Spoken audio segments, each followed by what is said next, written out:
Assalamualaikum warahmatullahi wabarakatuh. Sahabat semua, kembali kita untuk berbagi informasi, berbagi pengetahuan dan pengalaman.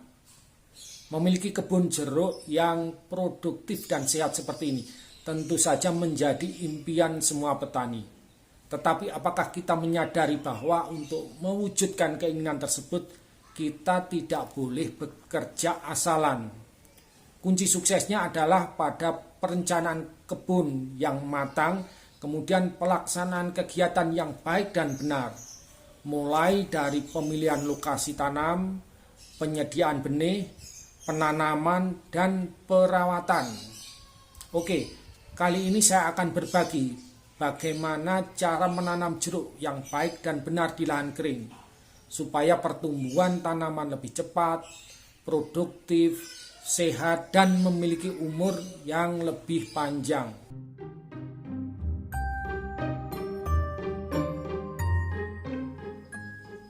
Ada dua faktor yang membatasi pertumbuhan dan produksi jeruk di lahan kering. Yang pertama adalah air dan yang kedua kesuburan tanah. Ketersediaan air sangat langka pada musim kemarau di lahan kering bisa mengganggu pertumbuhan dan produksi tanaman, bahkan bisa mengancam kelangsungan hidup tanaman muda. Demikian juga kesuburan tanah di lahan kering yang umumnya rendah hingga sedang dengan pH tanah yang rendah. Ini juga bisa mengganggu pertumbuhan dan produksi tanaman. Oleh karena itu, supaya tanaman memiliki pertumbuhan, produksi, dan kesehatan yang optimal, serta memiliki umur yang lebih panjang, maka sebelum penanaman, pembatas tersebut harus diperbaiki. Caranya yaitu yang pertama dengan membuat lubang tanam, dan yang kedua dengan aplikasi pembenah tanah.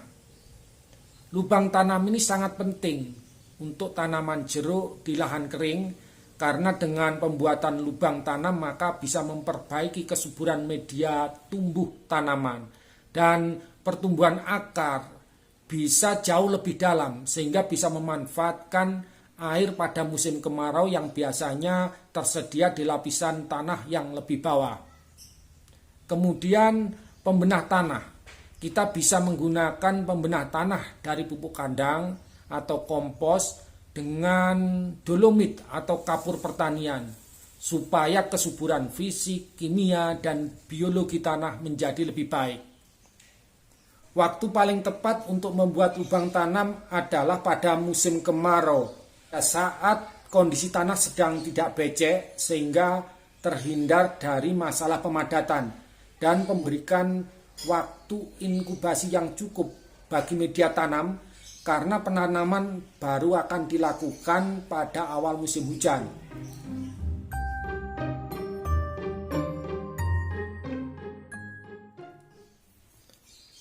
Pembuatan lubang tanam pada tanah-tanah yang gembur, tanah-tanah yang memiliki lapisan tanah yang seragam dan dalam, ini akan sangat cepat apabila kita menggunakan alat bor tanah yang ada mesinnya seperti ini. Ini sangat efisien sekali. Namun demikian, alat ini menjadi sulit apabila kita melakukan pembuatan lubang tanam ini pada tanah-tanah yang keras. Dalam membuat lubang tanam, kita perhatikan lapisan tanahnya. Nah, seperti ini. Ini ternyata lapisan pada kedalaman sekitar 20-30 cm. Ini berbeda dengan lapisan di bawahnya. Lapisan di atas ini terlihat lebih gembur. Ini menunjukkan bahwa lapisan ini lebih subur dibandingkan dengan lapisan tanah di bawahnya. Penggalian lubang tanam, nah lapisan atas ini kita pisahkan, ya. Kita tempatkan di sebelah, dan tanah lapisan di bawahnya juga kita tempatkan di tempat yang berbeda.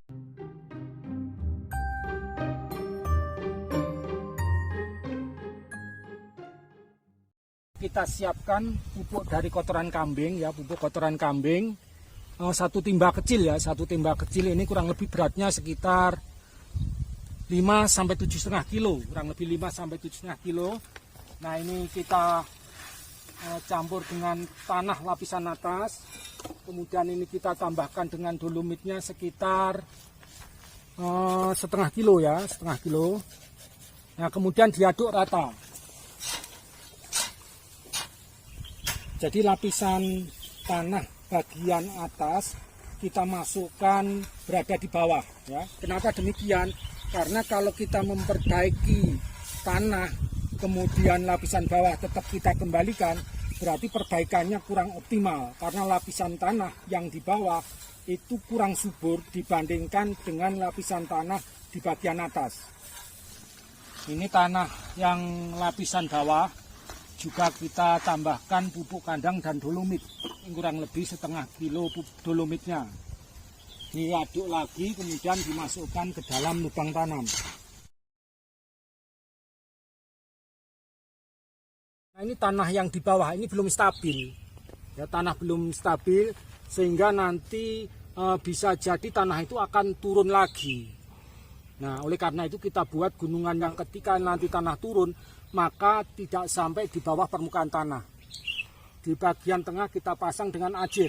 Dan setelah ini kita biarkan dulu. Ya, tanah ini kita biarkan kurang lebih 1 atau 2 bulan.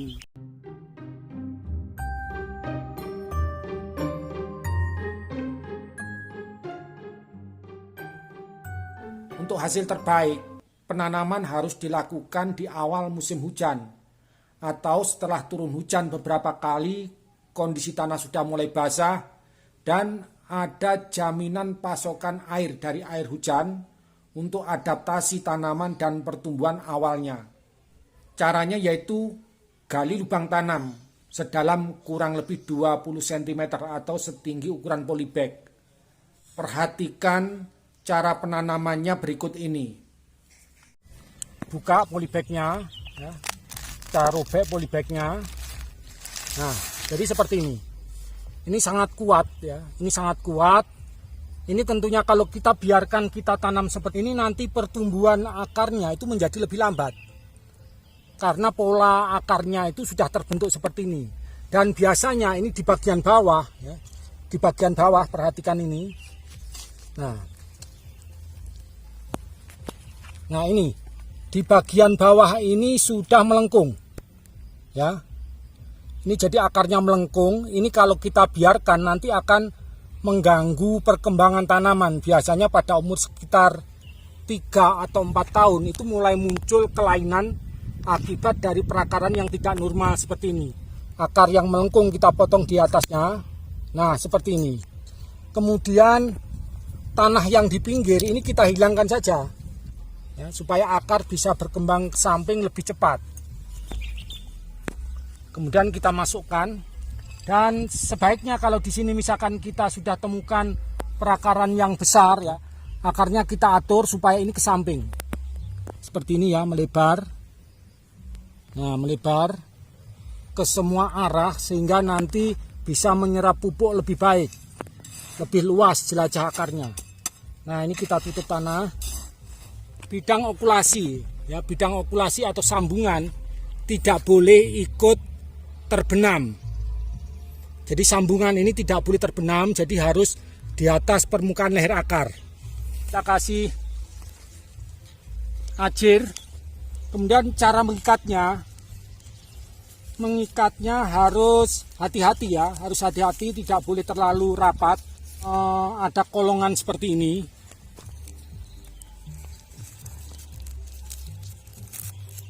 Selanjutnya kita lakukan pemangkasan batang utamanya, kita topping.